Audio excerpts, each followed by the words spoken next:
ақша жоқ дегендер. Самолетке билет қараңдаршы. Жұмырға бар ма? Жоқ. Пойызға билет қараңдаршы, жұмырға бар ма? Жоқ.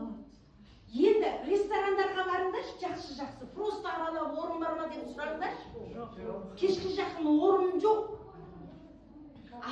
Алдын біз жаңағы бір компанияда президентті шақырып отырмыз да, келіңіз деп келді.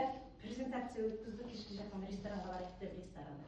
Звондаймыз, бәрі жақсы ресторандарға звондаймыз, бәрі бір резерв сағат 8-ден басталады екен, соған 8-де шейін отырайықшы деп жүріп барып отырған. Мағатта да орын жоқ па кешке барсың? Вот, ешқай жерде ресторандарда, жақсы ресторандарда, дәмді ресторандарда кешкі жақын орын жоқ.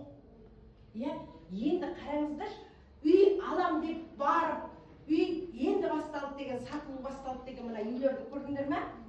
Көп салынып жатыр ғой, иә? Бар, үй алам деп бар? Жоқ. Кім алып отыр? Халықта ақша жоқ деп қайтып айтасың. Халықта ақша жоқ дейсіздер, иә? Машина сататын жерге барыңдаршы. Анау! Октябрьдің аяғы декабрьге очередьке тұрасың. Машина әкелдің деп жүрмеді. Тойханаға барсың. Тойханаға қаш, келесі жылдан үйінге жиын ақша тойхана жоқ. Суббота-воскресеньеға.